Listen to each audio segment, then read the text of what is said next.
doing another tutorial.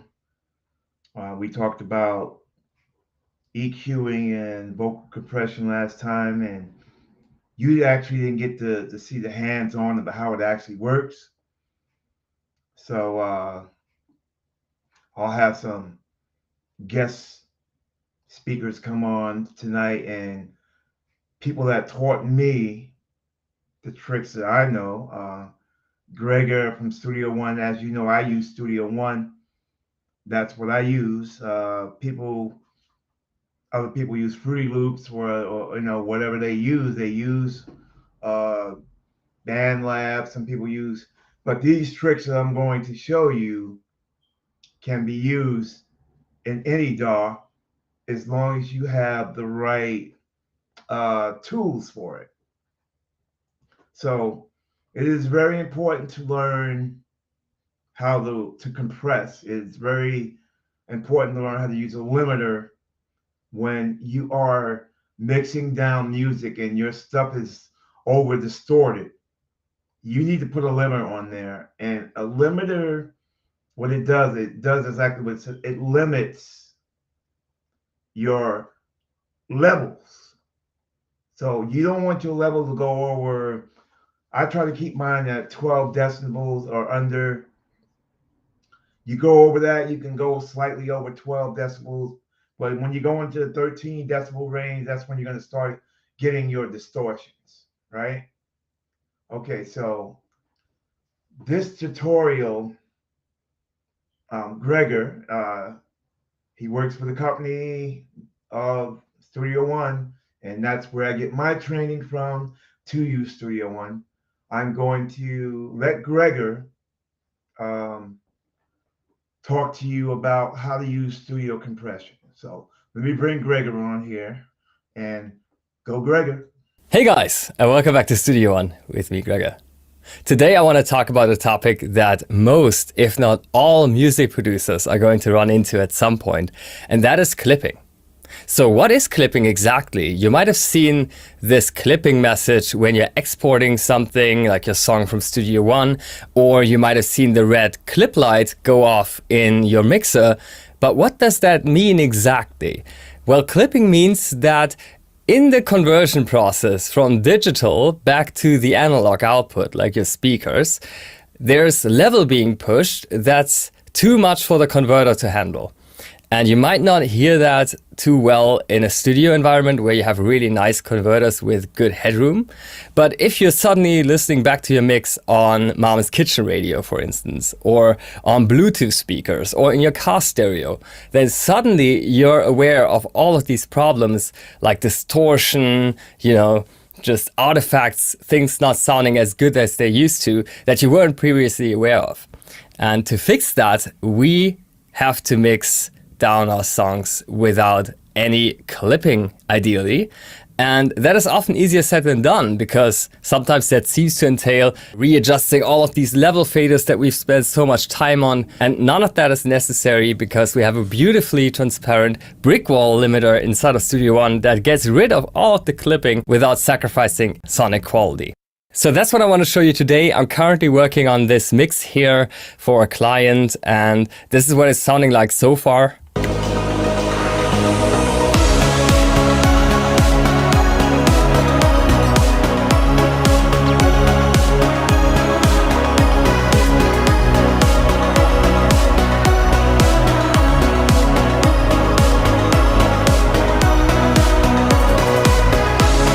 Right, and that sounds pretty good to me. Here in my studio, I don't notice any distortion whatsoever, so I feel quite confident that I can export this and send this over to the client.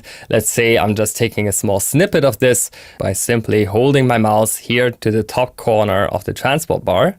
That's when the paint tool appears, and I can just draw the section that I want to export. I'm just going to do like from around bar 31 to bar 40. And then I go to Song Export Mixdown and just send an MP3 file. I hit OK. I don't expect anything. And suddenly I see this message, clipping has occurred. The signal was 2.8 decibels over. Do I want to delete the exported file? Now I might think, that sounded completely all right to me. Why would I want to delete the exported file? But as I mentioned, if I now take this file and I listen back in an inferior sonic environment with less converter headroom and things like that, then I might actually run into a couple of unexpected problems. So that's why it's often wise to just delete the exported file and redo the same thing, but with a mixed bus limiter applied. That's the topic of today's video. I want to show you how you can insert a mixed bus limiter inside of Studio One with just one single click, essentially, and you can make that then a part of your default song template. So you have that for all of your future productions. So I can see the clipping already before I export the song, actually.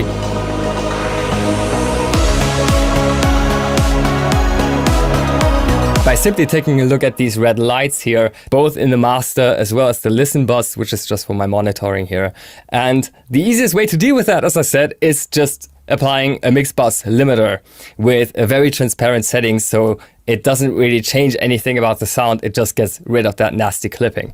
And we find that directly built into Studio One. There's no need for any other third-party plugins. I just head over to the effects section of Studio One's browser. And if I then go to the Presonus effects, I should find the limiter right here.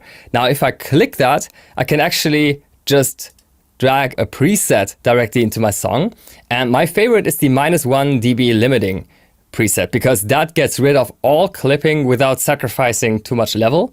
I can just drag and drop that here into the main out insert chain, or I can also, if I don't have the mixer open, just drag and drop that here onto the main out level meter that you find in the transport bar. It's a nice little trick that not too many people are aware of. Now that is already applied, and this is what it looks like. It's just a small plugin. You can also drive the input here. This is very useful if you want to just maximize the volume of your signal without distorting it or clipping it. Just raise that up until you hear some distortion and then back it up a little bit again. And this can be very useful if you're working with highly dynamic signals such as a piano, which tend to distort very quickly as you're raising the volume. Okay, so that's all I need to do. And if I export the same section right now by going to Song, Export Mixdown once again, now I see that there's no message popping up again, and I can send this out to the client with confidence. Now, if I just make a quick A/B comparison here, you'll see that it sounds exactly like it did before.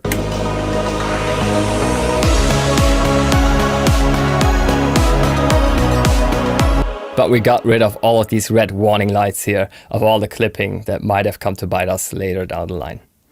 Okay, to make that a part of our default song template so that we always have this already inserted and we don't need to think about that going forward, we can just do File and then Save as Template. You can call this like my default template. You can also say like new song in brackets, my default template, or anything you like. Hit OK. And next time you start a song inside of Studio One from the start page, you just click on New, and then you go to your user templates and you just throw in that new default template that you just saved. So there you go. From now on, you won't have any more clipping mixdowns and no more distortion in your output. And hopefully this is gonna make your music sound even better than before. Thank you for watching.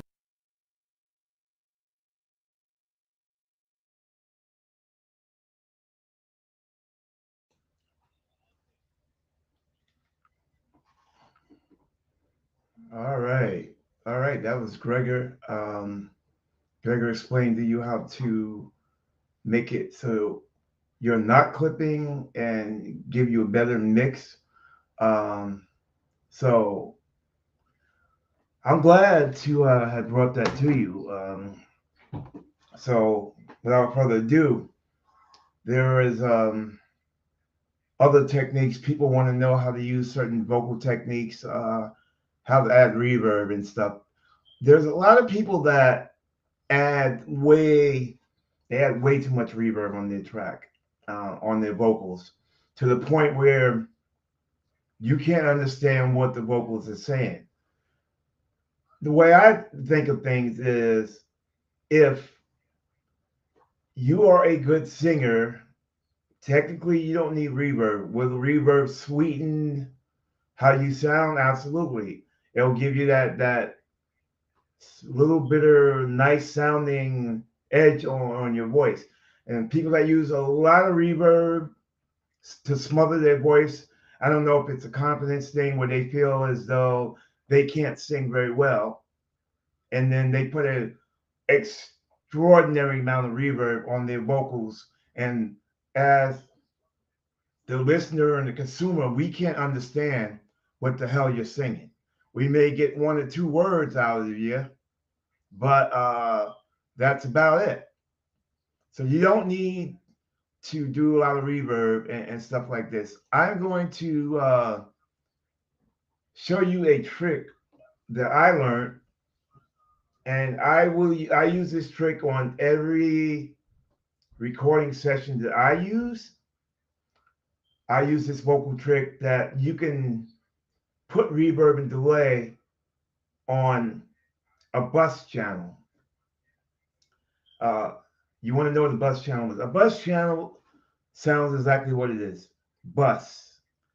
Bus means you put things on it and you transfer it from one part to another. That's your bus channel, just like it means. So you're basically sending a signal from one track to another, and on the bus channel is where you're going to put all your effects, like your reverbs, your equalizers can all go on your bus channel, and it can cater to all instruments, or it can cater to just one instrument in particular. So in other words, if you wanted to just cater that to vocal tracks, you got a singer that's a vocalist, and you want to add reverb on her track, and you want to equalize and make that voice sound better, that's where your bus channel comes in.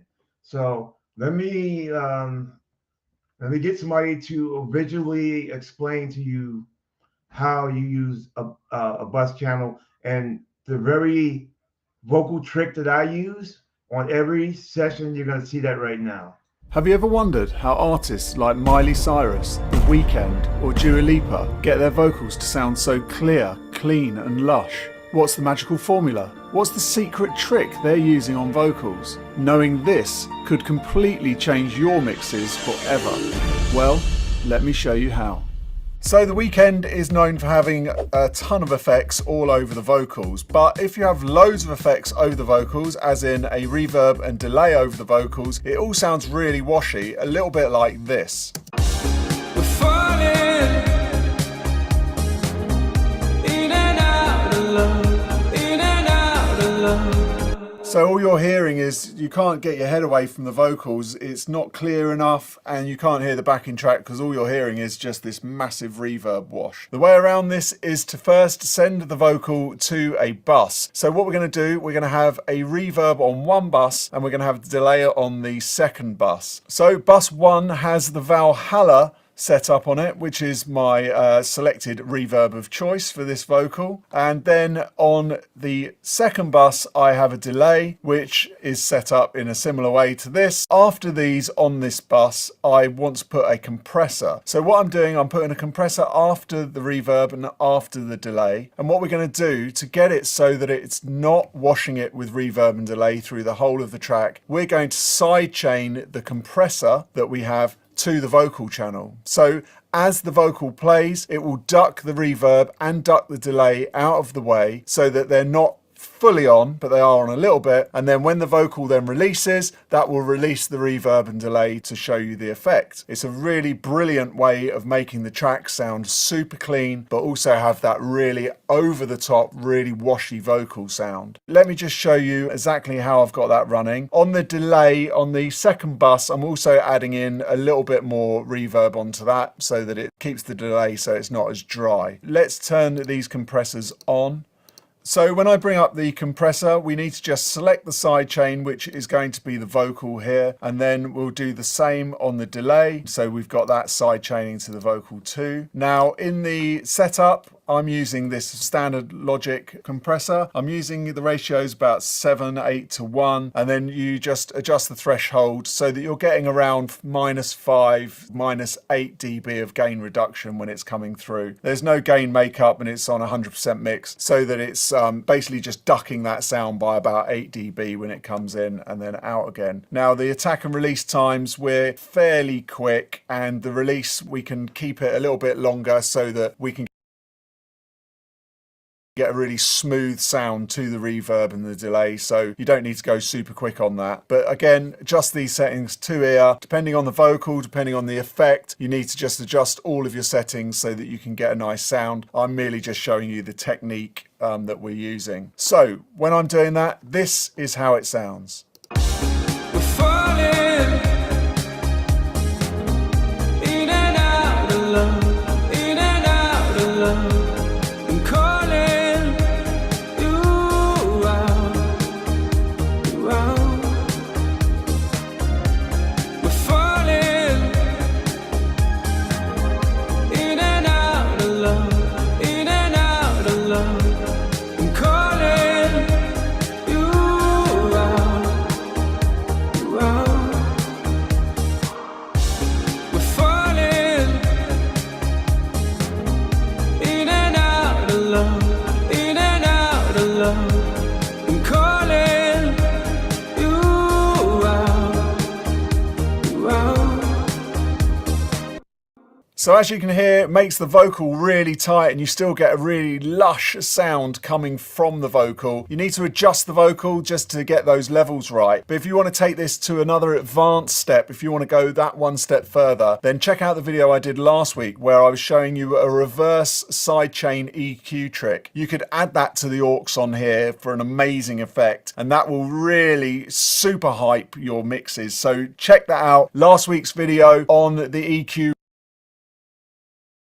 reverse sidechain trick. Don't forget to hit the like button right now to say thank you for showing you this trick, and then that'll encourage me to show you some more. And don't forget to subscribe. See you on the next one. All right. So there you have it. That, like I said, that is a phenomenal trick that they use, and I use it every session on vocals, especially if I'm using reverb. And so don't use a lot of reverb in your production. People don't normally need a lot of reverb. It's just not necessary. You need just enough to give it that flavor, as I call it. You give it flavor on the vocals, and that's all you need. You add a little bit and you listen and you see if you can actually hear clear vocals on that is what you're doing. You want to make sure that the vocals are very, very clear. And if they're not, you need to cut back on your reverb. You know, you need to cut back. And that is very important when I'm listening to a song, because I used to be the same way before I learned how to do what I'm doing. I used to put a lot of reverb in my voice, and then sounded good to me in the studio. But when I mixed it down on my track and I did burn the CD or whatever, it would sound like crap. I could hear me singing, and it just basically sounded like I was singing in a tunnel of reverb. Couldn't understand a syllable that I said. You know, this is what I'm talking about. So we're going to get into equalization. We want to get into equalization and stuff like that. What it actually, what it does, what it sounds like, and stuff like that is so I use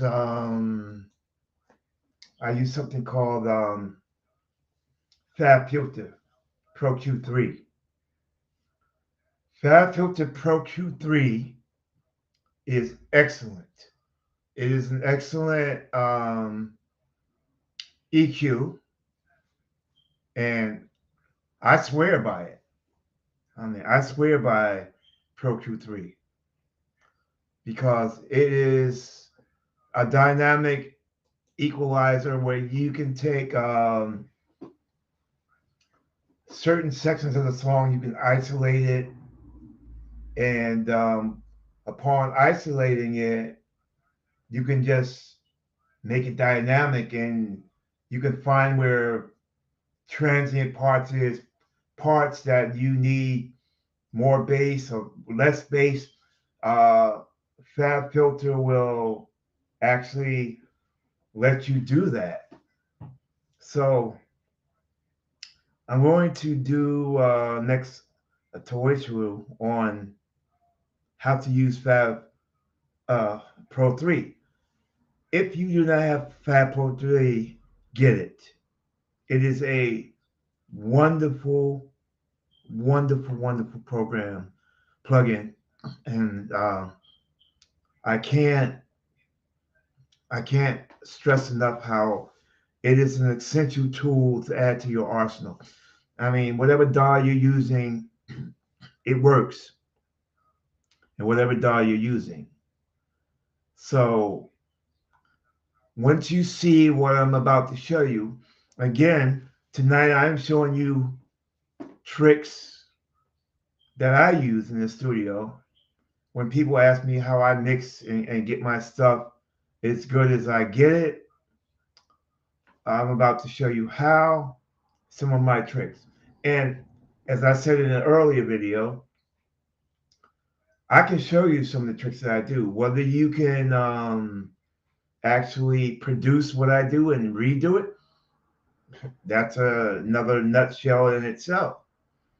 So in a nutshell, I can have you come over here and put the equalizer in front of you, and you can watch me do what I do, and then I can turn the reins over to you and say, do what I do.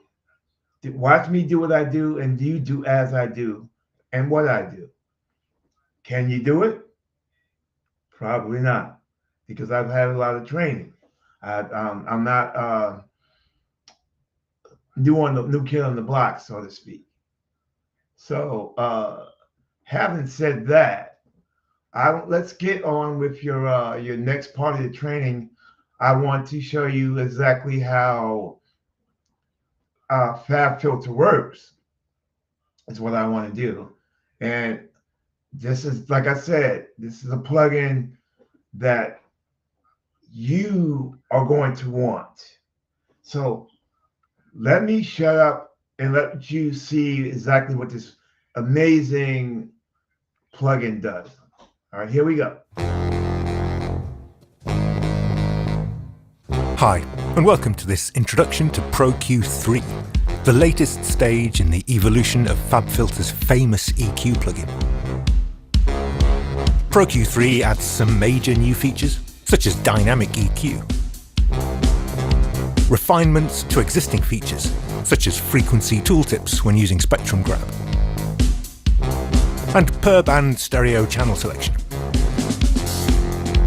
And it can now go beyond stereo with support for surround formats up to 712 Dolby Atmos. However, the FabFilter team have been careful to preserve the most important features of earlier releases. The interface is carefully designed to be ergonomic and intuitive, as well as attractive, so you can work quickly and efficiently. You can drag in bands and set the cue with your mouse wheel. Double-click to place bands where you want them. Drag from the left or right to create shelving bands. Or double-click to the left or right to add low or high cut filters. And you can select multiple bands to tweak them together. You can also solo bands to listen to those frequencies in isolation. You can use spectrum grab to find and fix problem resonances. Or you can use the EQ match features to automatically create corrective EQ curves. But these advanced features never get in the way of the core EQ functionality. And behind the scenes, Pro Q3 is tightly coded and highly optimized, so it can still be the go-to EQ that you load onto every channel of your mix, just like its predecessors. Let's start with a new analyzer feature. As with Pro Q2, you can superimpose the sidechain spectrum on top of the input spectrum and view them both together. Pro Q3 goes a step further and allows you to pick any other instance of Pro Q3 instead, and compare this to the signal you're EQing. Each instance is named after the track it's loaded on, with a mini spectrum display to help you identify each instance manually if required. And I can now view the spectrum of the bass part while EQing the kick drum, for example, with subtle red shading to indicate areas that are prominent in both parts.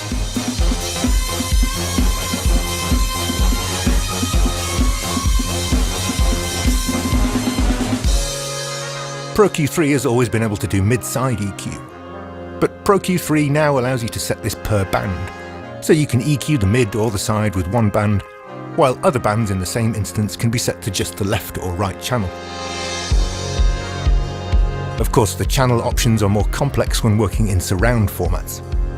Pro Q3 provides an intuitive graphic, which makes it easy to switch between all channels apart from the sub, or all channels including sub, or individual channels or pairs of channels.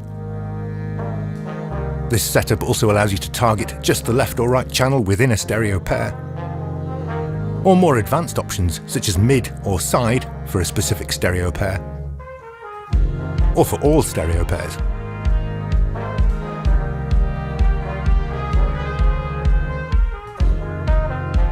All bands have a choice of slope settings right up to 96 dB per octave. But low and high cut filters can now go even steeper with the new brick wall filters. These sound remarkably natural considering the extreme slopes, making them useful for sound design or complex surgery. By contrast, the new flat tilt is super gentle and transparent, allowing you to add brightness or warmth without changing the basic character of the sound at all. But probably the most exciting new feature is the dynamics. All the gain knobs now have a ring around them to set the range. If I turn it down, this low shelving band is now compressing the low frequencies as well as boosting them.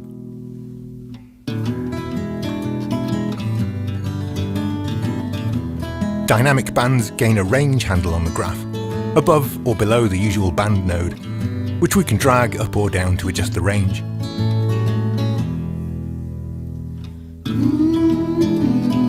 Let's drag in a high shelf from the right and dial in some compression for the high frequencies as well. I'll also add a bell-shaped band in the lower mids to help clear congestion, but this time with some upward expansion to avoid losing the warmth.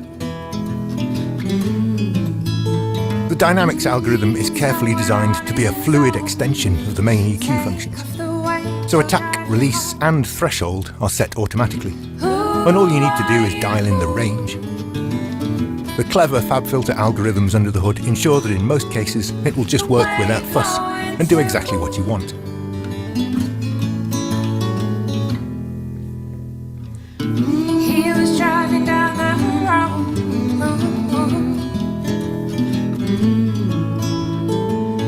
When he spied her on her own. Sometimes you need to be more surgical, however, like when targeting sibilants, for example. In which case you can switch to a fixed threshold and adjust it with the slider to the right, so you can specify exactly when the dynamic behavior kicks in.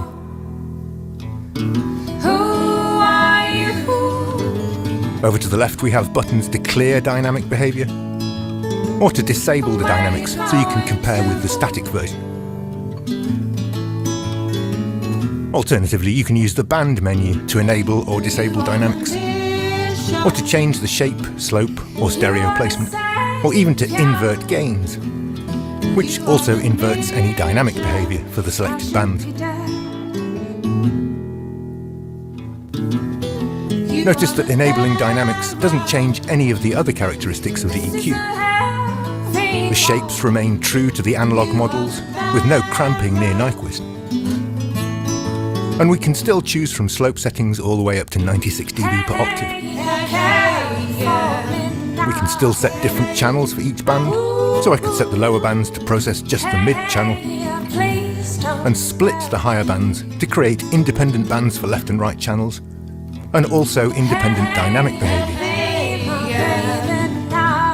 You can even enable dynamics for the tilt filter, or for the new flat tilt filter, and simultaneously compress the low end while expanding the highs, or vice versa.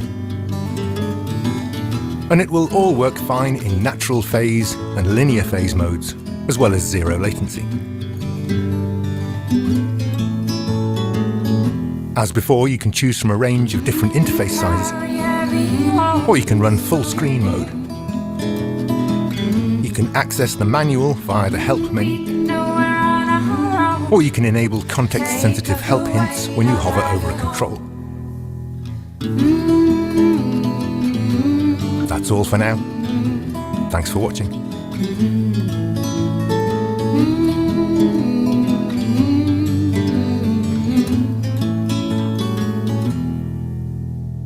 All right. So now you see, I was talking about the Fab Filter EQ. And like I said, if you do not own Fab Filter EQ, I just showed you a video of the fantastic things that you can do with this plugin in any production. It is a multi-function equalizer. You can break it into sections. You can isolate different instrument parts in your DAW and your workflow. If you want a good workflow and you're asking me, what is one of my secrets in clarity in my tracks? How I get clarity out of my tracks? You're looking at that video. That video, the Fab Filter Pro EQ3, is one of many of how I get my tracks to come out crystal clear, and how my mastering is a success because I use that plugin. And that is a great plugin to have. It really, really is. And there's other things you can get into, like you need to learn vocal compression. There's a lot to mixing and mastering. There's a lot to it. And Fab Filter 3 will work and no matter what DAW you are using. It doesn't matter what DAW you are using. Fab Filter 3 works very, very well. And when people bring me their masters and it sounds all muddied and not clear, that is one of the things that I use to actually clear that up. And thank you, John, for the reply.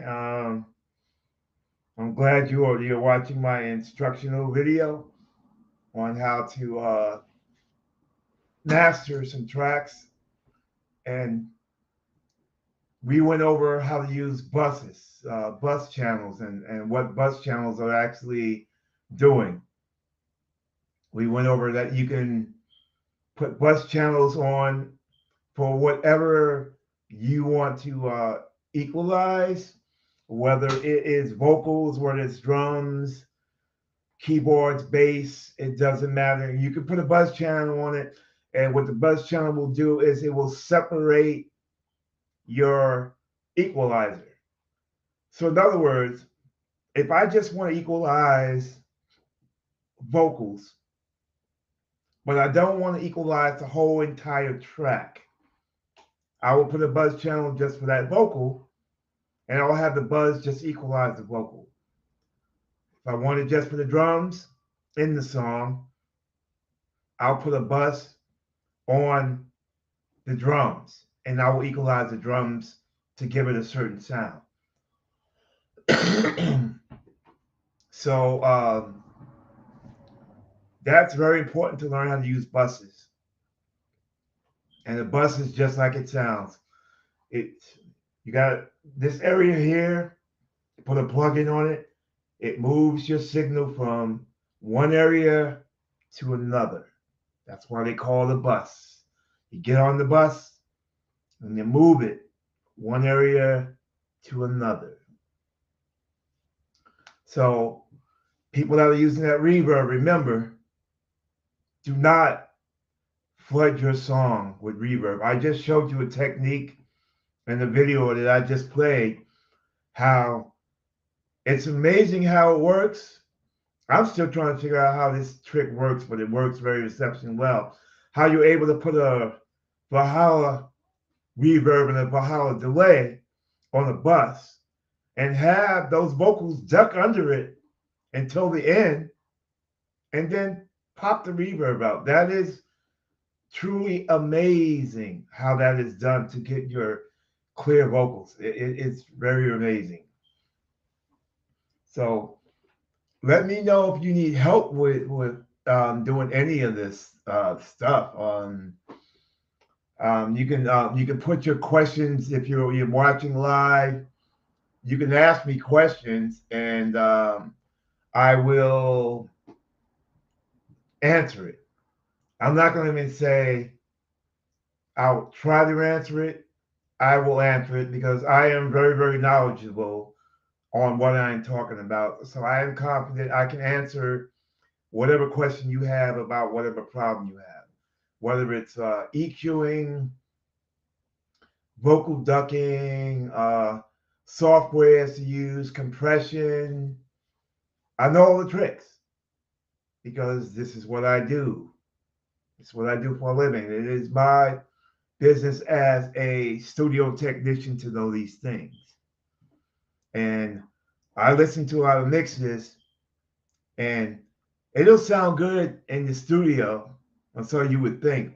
When you mix it down and you're not using these techniques that I just told you, you mix it down and you get it in your car, I guarantee you're going to be disappointed. And that is when you come back to me to master your track.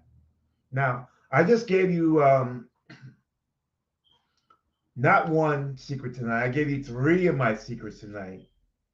I gave it away so I can help you better mix and to help you better master your projects. My tricks work in any DAW you use. When I say DAW, a lot of people don't know what that means. It's digital audio workstation. It's technical talk, technical studio talk for people that do what I do and that type of work. So let me know. You got any questions? You want help on stuff? 3 secrets tonight. 3 I gave you, and you can go jump in your studio. You can try all 3 of those secrets that I showed you, and get back to me and let me know if those things actually helped you out. That's what I want to know. Did it make your mix better? Were you happy with the results? If not, that means the 3 secrets that I gave you, you didn't know how to use them. Even though you've seen them, I talked about them, you saw them in the video, but you didn't know how to use it. Which basically means,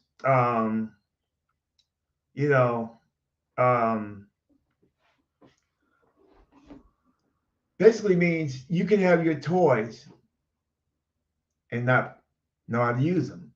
So John wants to know how many inches is my bus. My bus is pretty long.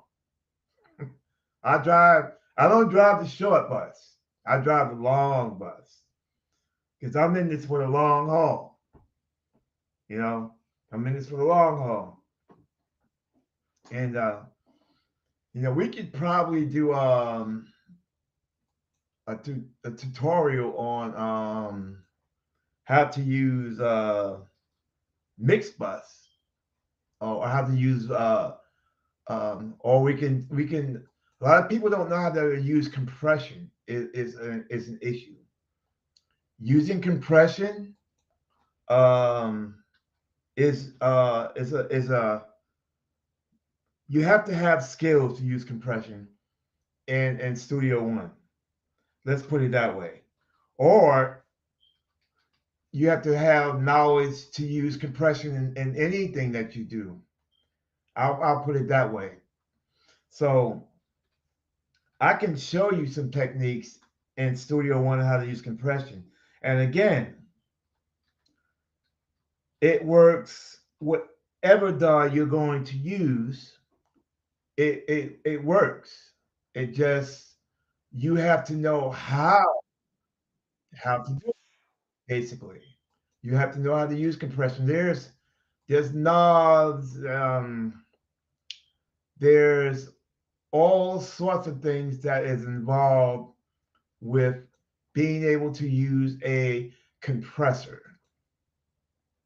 So I will talk to you a little bit about what compression does, and then I'll try to get you to watch something on compression so that you understand what compression is a lot better. All right, so in compression, basically, compression does what it says. It compresses something. You want to know what it compresses? It compresses things that are too loud or things that are annoying, things that are too loud. Like you have vocalists that can sing too loud. They got that loud ass voice, and it's just you don't want to put a vocalist that they're singing mild half the song, and then all of a sudden there comes that high pitched voice. They go really, really up. You have your meters set at one level to compensate for the level they're currently doing, and then when they go up and they go up and hit that higher note, it's going to make your levels jump up on your meter. So if I set your level at say 5, you're singing at 5, level 5, and then all of a sudden you're and then next you know you just jumped up the level that I had set for you. That might bounce you into distortion. That can definitely bounce you into a type of distortion. Whereas you got to do one or two things. You're going to have that vocalist redo the take, or you're going to have skills in order to compensate for that thing going up. Now, what I like about Studio One is they can yell and scream, and then I can always go in and turn down that part in itself in Studio One. That's why I like Studio One, because you can go into the editing mode and actually turn down that part that they jumped up, and you wouldn't even know they jumped up by the time they did the mix. The issue I have with that is I don't mind doing that once in a while. Somebody goes and they get carried away. The song is sounding good. They get carried away and they jump up. I'm all for you expressing yourself and using your ad libs, so to speak, to make it sound better.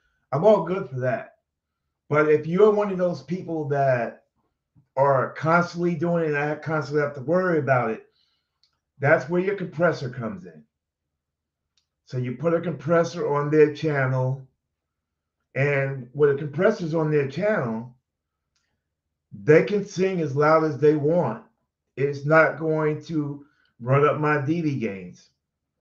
I like to use for vocals, I like to use like 12 dB gains. I like to keep my mix in my mix. I like to keep my mix like anywhere from 10 to 11 dB gains. So you're gonna want your vocals to definitely be over your music. You don't want the vocals to be like this, equal with your music. You do not want that. You want the vocals, music here, vocals there. The vocals should always stand up and be louder than your music. So I know a lot of people, they make the mistake of mixing the vocals equal with the music. So in other words, let me give you an example. Depending on how many tracks you have on your board, how many tracks you're using in your session. Let's say, I'm going to just say 12 tracks. If you're using 12 tracks, you got 12 tracks going across your board like this. Track 1, track 2, track 3, all the way up to 12, and they're spread out like that, right? Okay.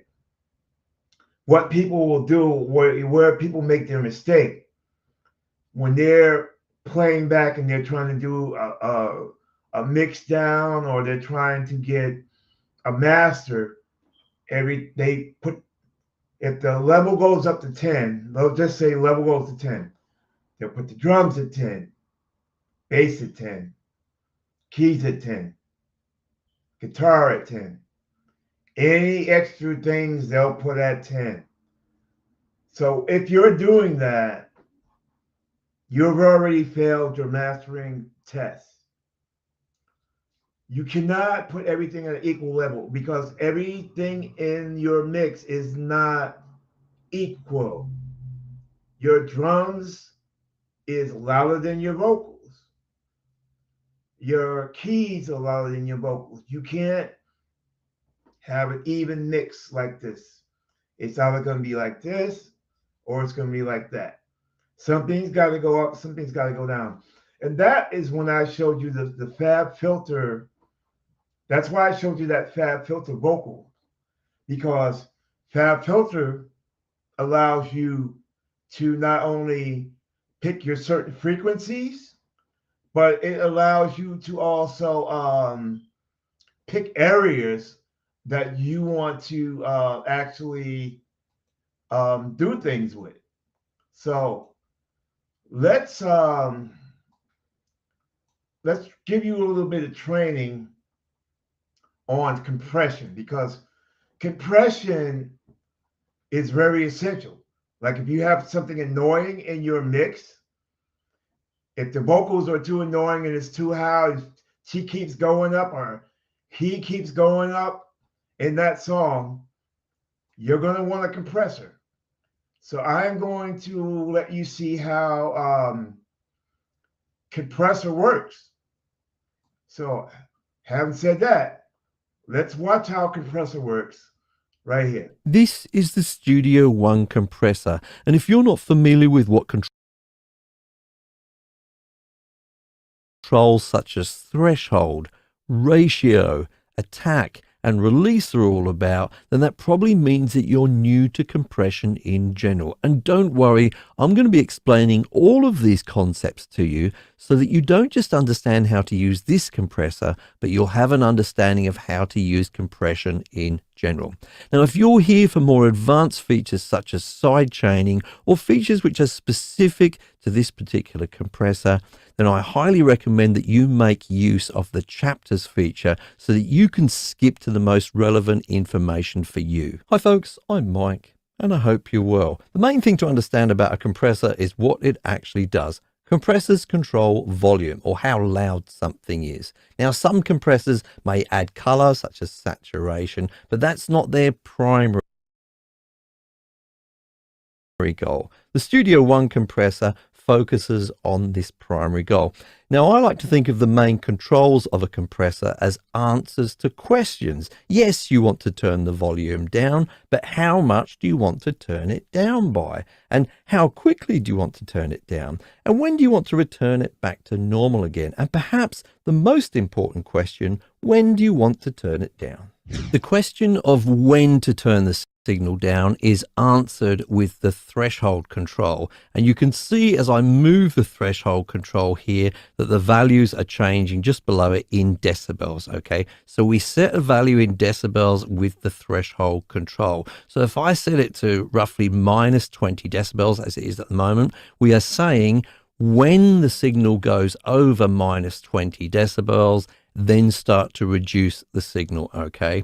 Now, as well as seeing that value here, as I move this control, you can also see this dot in the middle of this display here moving up and down, yeah? That's also indicating the level of the threshold. So I'll set it to around about minus 20 here. And now I'm going to play a bass guitar through it. Now, as I play this bass guitar, you're going to see another smaller dot appear on this line, yeah? And that's going to show the current level. And we will see when that dot goes over the threshold. Let's try that now.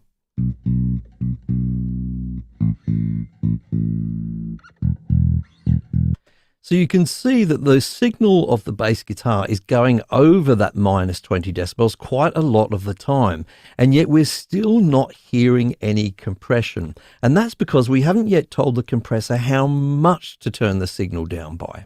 The question of how much we reduce the signal is answered with the ratio control. If we look at the ratio control, there's two values below separated by a colon. In this case, a 1 and a 1. This would be described as a 1-to-1 ratio. And if I move this control to change those values, and I'll move it to a whole 2 there, that is what we would describe as a 2-to-1 ratio. In fact, we can type in values here.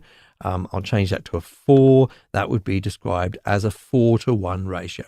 The most important thing you need to understand as a beginner is the higher that first number is, the more we will be reducing the signal once it goes over the threshold, okay? In other words, we will have more compression with a higher value. That's the easiest way to remember it. Now, rather than me go into exactly how the new value is calculated, I want to actually use the display here in the middle as a bit of a tool for that. Okay, you can see we've got this line goes up here. This is all before we hit the threshold, which is here. So there'll be no change in the signal. Once we go over the threshold, this new line indicates where the level will be. How do we understand that? Well, we need to understand that at the bottom here is the scale in decibels, which is indicating the input signal, okay? And then on the side here, the vertical scale here is output signal. So if we take a value like minus 12 as input here, yeah, and then we intersect it with our line here, yeah, and then follow that across, we can see that with this particular ratio, we'll end up with an output of minus 18. So we've gone from minus 12 to minus 18. That's using that 20-to-1 ratio, okay? So the other control here, which is really tied in with ratio, is the knee control. Now, I sort of regard this as a more advanced control in that you can probably quite happily learn about compression without needing to worry about this too much. But it is tied in with ratio, so we'll explain it while we're here. At the moment, what's happening is as soon as that signal goes up to the threshold and goes above it, immediately we apply a 20-to-1 ratio. However, if we now change the knee value and take a look at that line, you'll see this curve appears here. So what happens here is we get a gradual increase in the ratio as the signal gets higher. So it's not an abrupt change, okay? So we can have a very gradual one like this, yeah? That's a very, very soft knee, we would say. Now, the idea of this control is just to help to make it all sound a little bit more natural. Now, probably a lot of people who aren't listening very carefully may not notice this sudden change, but depending on your other settings, you may notice it. So if that's happening, one of the things you can do is just increase that knee. Yeah? And I would encourage you to use your ears to do that rather than look for some sort of specific setting. Now, there are other controls which affect how this signal behaves when it reaches the threshold. We'll talk about those now. The question of how quickly we should turn down the signal is answered with the attack control. And as I move the attack control here, you can see the setting is measured in milliseconds, with the lowest setting being 0.1 milliseconds and the highest being 400 milliseconds. This is like saying, hey, once the signal goes over the threshold, wait for 400 milliseconds before we turn the signal down. This is important because it means in this case that initially the signal will come through at full strength. It will go over the threshold and it won't be reduced at all. There'll be a delay and then it will be reduced. We'll get back to that in a moment. But I first quickly want to explain that on some other compressors, this control will work in reverse. So the slowest attack will be over here on the left, and the fastest attack will be over here on the right. So just be mindful of that if you're using other compressors. Now let's take a look at this waveform here. This is a snare drum waveform. You can see it starts off at 0 and it very quickly goes up to its loudest peak here, yeah? And then it gradually decays away. That's the ring of the snare there, and that initial peak is the hit of the snare. That initial impact is called the transient. Now with a snare drum, it's fairly quick. With some other instruments and sounds, it could be much slower than that. This is primarily what we're concerned with, this transient, when we're using the attack control. How much of this transient do we want to come through at full strength before we reduce the signal? So we may want to keep this to keep the initial impact and then squash the rest of the signal after that. Or we may want to just get rid of that transient, in which case we'd use a very quick attack. Now, our next question after this would be, well, how quickly do we want to turn the signal back to normal? And that is answered with the release control. The question of how quickly we should return the signal back to normal is answered with the release control, with the lowest setting being 1 millisecond and the highest being 2 seconds. This is like saying, hey, once the signal falls below the threshold again, wait for 2 seconds before we return the signal back to normal. That's quite a long release time. So why would you be doing this? Well, if you think about the previous example with the snare drum, for example, let's say you want to make sure that you kill the transient, that initial impact of the snare. You want to make sure you get rid of that, in which case you would set the attack down really low, really quick attack, in other words, so that we clamp down on that transient. But let's say you want to make sure that you still hear the ring of that snare, yeah? Well, you want to make sure you release the compressor in time to hear that ring of the snare at full volume. So you'd also want a fairly quick release time as well. These are the questions you want to ask yourself before you set attack and release. How do I want it to change the sound? What do I want it to do to the transient? What do I want it to do with the decay of the sound as well? Now, another thing we need to think about in terms of the release time is how our underlying music is behaving. Let's take a look at this bass guitar part here, which I was using earlier on with this compressor. We can see that some of these notes are quite close together, yeah? Now, let's say I had set the compressor with... All right, so I'm going to pause that for a second before I get back to it. So have you learned anything from what he said as far as using a compressor? Are you understanding how compression works when it comes to vocals or instruments, and how the knobs that we use in a compressor are essential? Knowing how those knobs work and what they do are essential in your success in your mix. So it doesn't matter what compressor you are using to a certain extent. I say to a certain extent because there are good compressors and there are bad. I've worked with over 50 compressors. I know which ones are good and which ones are bad. Meaning, you can have a bad compressor VST, and that bad compressor VST is total garbage. You can turn knobs all day, and it's not going to get you the desired results of, you would say, this plugin in Studio One. There's let's see, there's Isotope. You want some good compression software? Isotope. Get all the Isotope plugins. Those are fantastic for vocals, compression, um, anything you want to do, Isotope.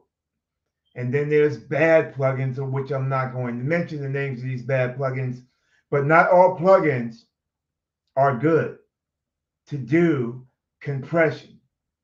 They'll do something, but you want to get a dynamic compressor that has multiple features. So I'm into this thing called side chaining. You want to get a compressor with side chain. Any plugin you can get, whether it's equalizer or whatever it is, you want to get it with a side chain. Side chaining is a whole different topic that I'm not going to go into right now. But side chaining is very important. How you can have a bus. We already explained what bus means. You can have a bus and that same compressor right there. You can send that bus to the compressor, and from the compressor to a vocal channel or a drum channel. And you can just sidechain multiple effects. And that's why try to get plugins with sidechain. This compressor in Studio One has 8 sidechain, which I love and I use all the time. So having said that, let's get back to our vocals video. With this one here, and then I set a fairly long release time. If it was long enough that the compressor was still on by the time the next note is played, then we would definitely kill the transient of that note, okay, regardless of our attack settings or anything. So we want to be mindful of this. You may not always want the release to allow the compressor to bleed into the next note. So the relationship with the underlying music can be important. Now, I've left a link in the description down below to help you calculate tempo settings and musical settings into milliseconds, and that's going to help you to get, you know, the right kind of release setting here. I still, even once I've used that kind of methodology, like to use my ears just to adjust this, just to make sure it's feeling the way I want it to feel. Now, very, very quickly, both the attack and the release settings have some other features here, the auto and adaptive. I will be covering that later on. We have a number of controls on this compressor relating to gain. The first one is input gain. This is just setting the level of the signal before it even gets to the compressor. And this is the signal that the compressor will work with to determine whether it's going over the threshold, etc. Okay, so if you happen to have a very quiet signal, then you may want to use this to boost the signal on the way in, or if you happen to have a little bit too loud or hot signal, then you may use this to reduce it. I've got to say, I don't often use this control because I normally like to make sure that my levels are healthy before I go into anything like a compressor. However, you may have just come out of another plugin which doesn't have an output level or something, and this is really handy to have this here so that you can correct the level before you start your compression. The next thing that we want to deal with is output level, and this is what this control is for over here. It's called the makeup gain. Before I use this control, I just want to quickly set up some fairly aggressive compression. Okay, so I'm going to set the threshold down pretty low, have the ratio up pretty high. I'll just get that attack quick. Okay, let's have a listen to this. It should sound horrible on this bass guitar. Okay, now initially this bass guitar sounded like this. Now that it's compressed, it sounds like this. You can hear quite a lot of volume reduction, can't you? You're almost all, I'm using an extreme example here, but you are almost always going to get volume reduction, of course, with your compressor if it's going above the threshold. Now, that it's not always desirable to have it down that low, and this is where you would use make-up gain, okay, to restore the signal, particularly the peak level of the signal, back to where it was before. And this way, you get the effects of shaping the sound with the compressor without actually overall reducing the volume. Okay, let's have a listen now. And I'll switch the compressor off. Now, it's still a fairly horrible sound at the moment, and I'll get back to why I've created such a horrible sound in just a moment. Now, if you don't want to calculate this makeup gain yourself, then you can use this auto feature where the Studio One compressor is automatically going to try and determine what that makeup gain should be. And a lot of the time, I think that's pretty effective, okay? So you're just going to have to judge for yourself if you're getting the results you want when it's on auto, okay? But worth trying out for sure. Now, why have I got such a horrible sounding compressor? Well, sometimes we actually do want to compress things really, really hard like this and then blend them in with the original signal. That's something called parallel compression. And what you'd normally do is send your signal off to a bus, put some really heavy compression on there, and then, as I say, blend it in with the original signal. But we can do that without having to use a bus by using this mix control here, okay? So if we have this all the way over to the left, we're just hearing the original signal. All the way over to the right, we're hearing just the compressed signal. And then somewhere in between, we can blend them together, okay? This can be a really nice sort of subtle form of compression, actually, which can help to keep things on top of a mix. I have to say, under normal circumstances, however, I would have this mix control all the way over to the right. As the compressor is listening to the signal, particularly listening for it to go up above the threshold, there's a little bit of a delay before it actually reacts and applies the attack time.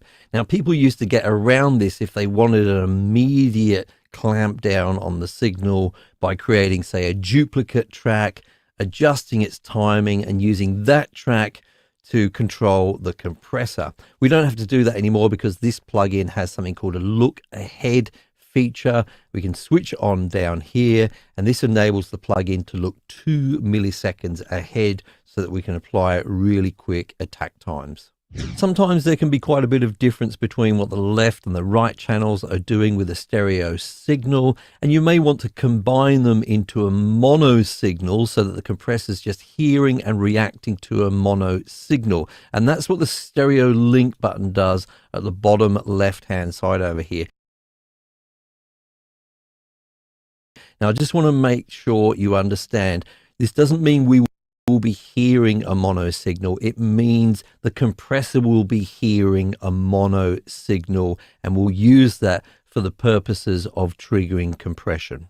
It's important to remember that while we're hearing the result of the signal after compression, the compressor itself is always listening to the original signal uncompressed in order to determine its behavior, particularly. All right, so let's pause that there. So what did you learn about compression?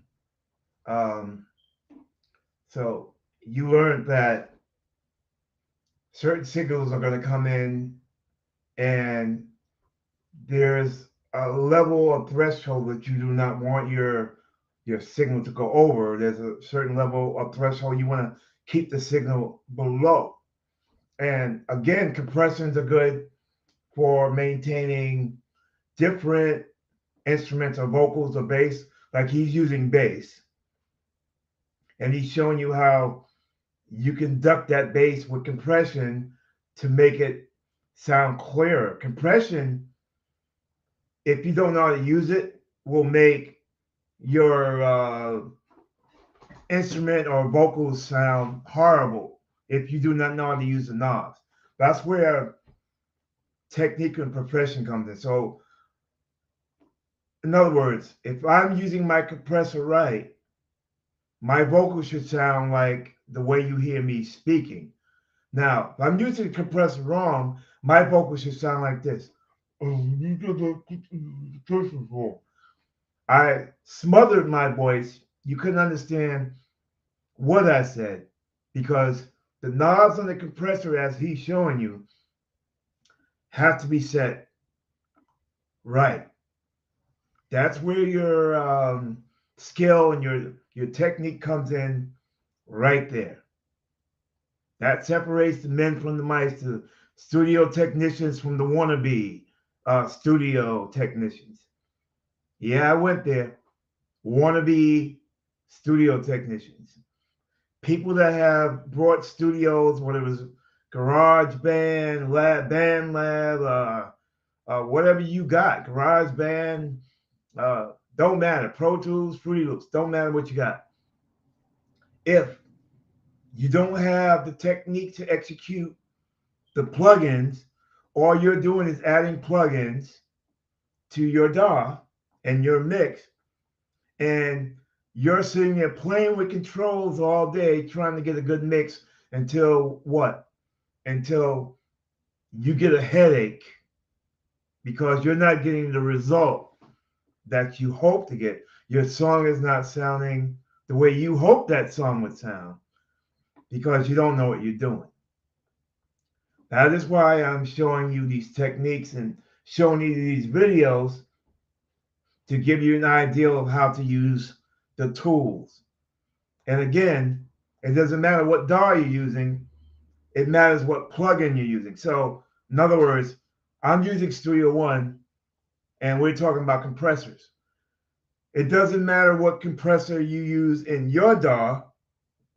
Like I said, again, not all compressors are good, but whatever compressor you're using, what matters is knowing how to use it, whether it's a good compressor or a bad compressor.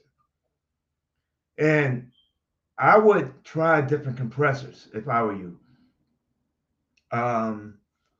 If you're not getting a good sound out of one compressor, try a different one. Most every DAW that I know, comes with a multiple compressors, different type of compressors that'll do different things. Again, you're going to want to get, if you don't have a good compressor, actually, Isotope makes a great compressor. DMG makes a great compressor. Studio One has a built-in excellent compressor. But you want to get a good compressor. And if you get one with, like I said, side chaining is phenomenal. Side chaining. So let's go back to our video and let him finish what he was talking about. In terms of the threshold, okay? Now that's important as we go ahead and take a look at this feature, the sidechain feature. Before we delve into that, I just want to have a quick listen and a look at what we've got applied here. I've got this compressor applied to a whole drum kit. When I play this in a moment, you're going to see a yellow line appear here, which is indicating our level reduction. That's our compressor working. Now, I want you to pay particular attention to how that yellow line is responding in time with the kick drum, okay?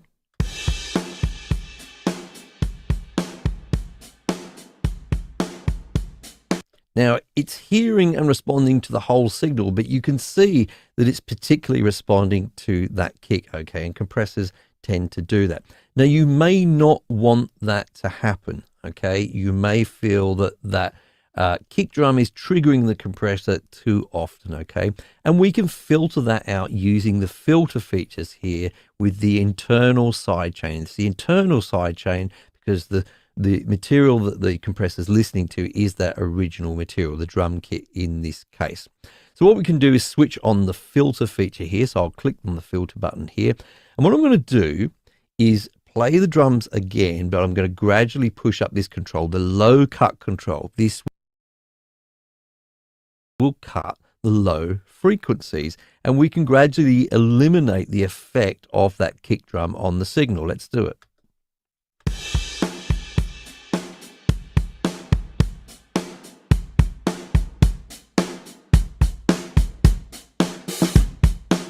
And you could see finally that it wasn't actually reacting to the kick at all. Notice we haven't filtered out these frequencies from our signal. And by the way, the compressor is still working on those low frequencies. It's still compressing those low frequencies. But as it's listening to the original signal, those low frequencies have been cut out. Okay, we can actually hear what the compressor is hearing by clicking on the listen button here. Let's do that now.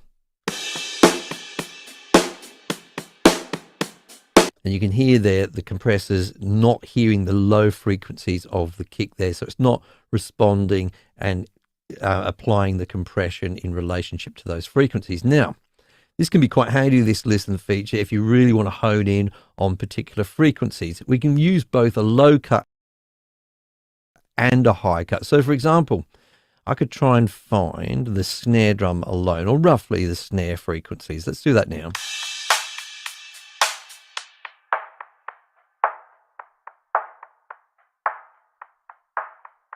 And this means that the compressor is only going to now react roughly to that snare sound. I'll turn the listen feature off and have a look at that yellow bar now.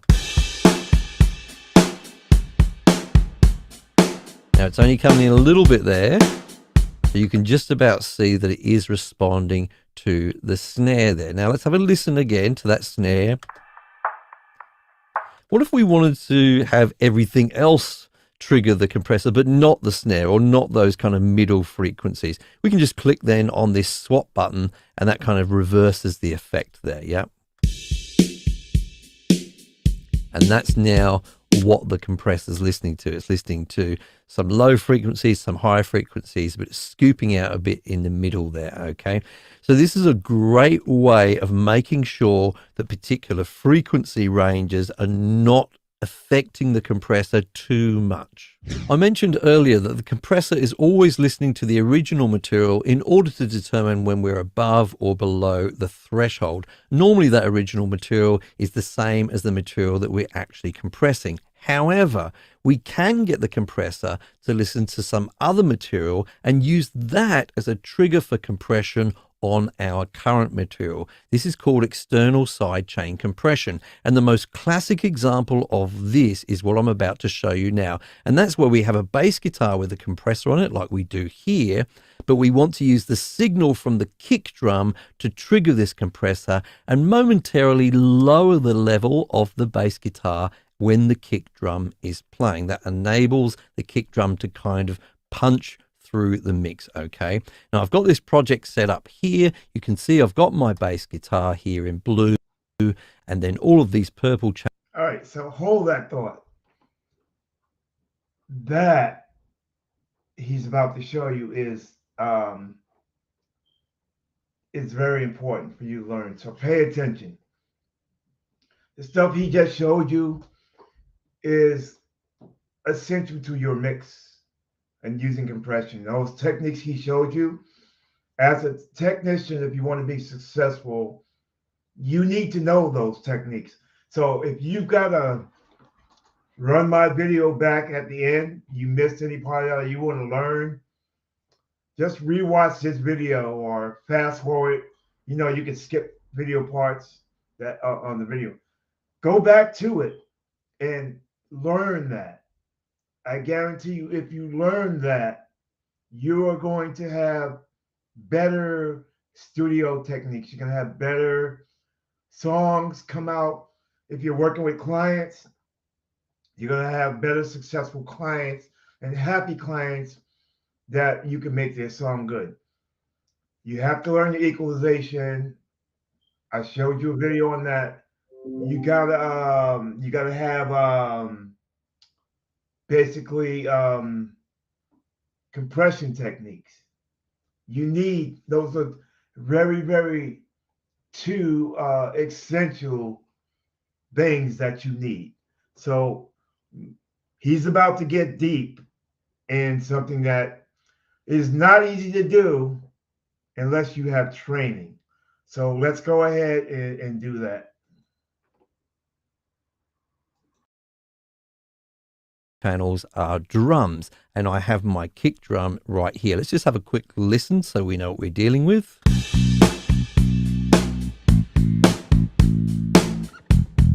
Now, the first thing I'm going to do is actually solo both the bass guitar and the kick. You don't have to do this at all to make sidechain compression work, but I'm going to do it here so that we can hear what's going on. Now, I'm going to go back to my plugin here, and at the top where we can see the word sidechain, I'm just going to click on this little arrow here, and this gives us a list of sources for our external sidechain compression. Like I said, we want the kick to trigger our bass, so we're going to go to where it says kick and then just click on send. Now, a little icon has appeared here. This is our pre-post fader toggle. Now, what I don't want to happen is for the signal level to change if I adjust the fader on my kick here. So I'm just going to click this. So it's a pre-fader send. It's not going to be affected by the fader whatsoever. Okay, now if we go back out to our project, you can actually see that that send has appeared here. I didn't have to create it here in the console. But the one thing we can do from here is actually adjust the level if we want to. So that's already set up. Let's go back to our compressor and play our track.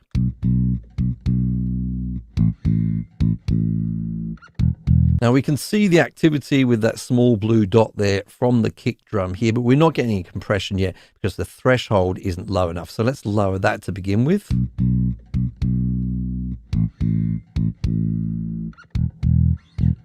Okay, we're getting a little bit of compression, but in this case, I don't think the attack is quite quick enough. It's not really sort of clicking in as soon as that kick drum arrives. So I'm just going to lower the attack there. Okay. So actually this compressor is now being triggered by the kick drum and it's lowering the level of the bass guitar momentarily. It's not extreme, but it's just enough, and that can often be enough.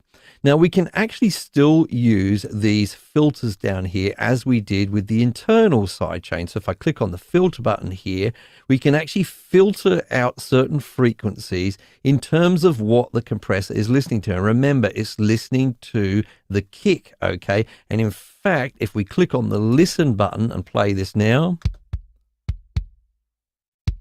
we can hear that kick, and now we can filter it as well.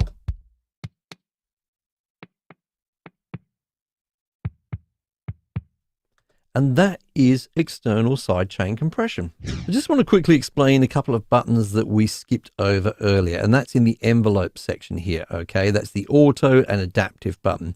When we engage auto, we no longer have access to the attack and release controls here, okay? This is a way of allowing the Studio One compressor to determine those automatically for us, and it's going to do that based on the material, okay? The other button, adaptive, allows us to still adjust these, but it's going to vary them, again, according to the material. Now, I just want to say that I have rarely used these buttons, okay, but you may find them useful, especially if you're kind of struggling to get that attack and release time and you're getting any kind of weird pumping effects or anything like that. Let me know in the comments down below how you get along with these. You may encourage me to use them more often. I also want to quickly mention that as well as going into the plugin here and making adjustments, you can make quick and sort of broad adjustments from the console itself. If we go back out to the project here, you can see I've got the compressor inserted here on the bass guitar. If I click on it, this will expand some controls for it, and I can make adjustments here, particularly here to threshold, and also here to the actual ratio as well. That saves you having to keep going back into the plugin. Now, before you go ahead and use a compressor every time you want to control a volume, I want you to think about whether it's the most appropriate tool. For example, if you want to make broad changes to a track, such as making, say, the chorus louder than the verse, then I think automation is a much better thing to use than compression for that. Or if, for example, there's just a few moments in a whole song where the level of something gets too loud, then you might consider clip gain for that. Compression is an awesome and often used tool, but it's not always the best tool to use. But now that you understand compression, you're well poised to learn about dynamic EQ, and I've made a video about that right here. All right, so that was a very important video That's something that, as a studio technician, you need to know. Again, this separates the good technicians from the bad, and I'm not afraid to say that because I am a very, very highly skilled and recommended technician. I've been doing this for over 20 years. I learned a lot. I'm always learning because there's always new technology coming out. I'm even into AI now. I've even got things with AI that I'm working with. If that tells you anything. So I'm on the ball with what we're doing. AI is another thing I'll get into later. I'll show you certain tools that you can use with AI. And before he got off there, I'm not going to do it in this video, but it was something he said that you're going to want to know how to use. And I will eventually cover it. He mentioned automation.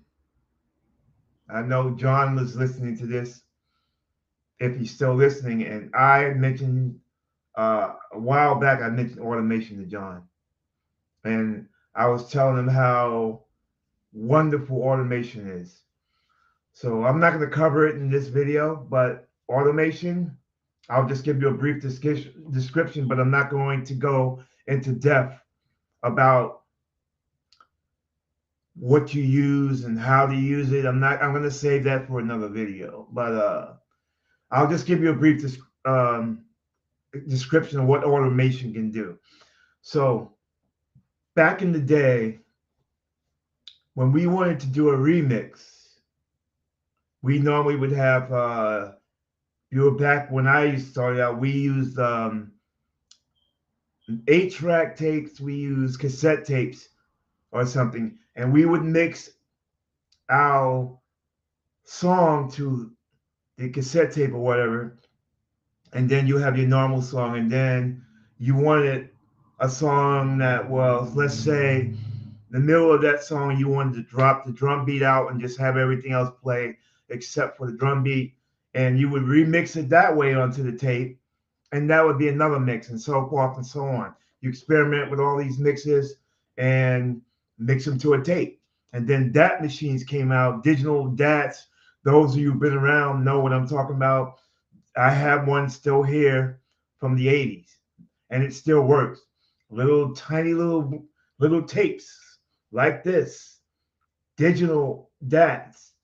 And there was digital audio, and that's when they started getting into digital and little mini tiny little digital disc CDs. Any hooper, my point I'm getting at is with the new technology of automation now and DAWs, I don't think all DAWs have automation in them. So you pay for what you get for. There are some DAWs that do, some that don't. And this is why I like Studio One, because it not only does it have automation and everything else, you can do video. You can shoot a music video in Studio One, and it will line up your words and your vocals with your video. And that is a workload. That's a workload that you want to get rid of. You want an easy flow. So I'm about to wrap this up, and I gave you a brief description of what exactly automation is. So automation is essential to the remix of your songs. So I will cover that in the next video. So everybody take care, have a good night, and I'll see you on the next one.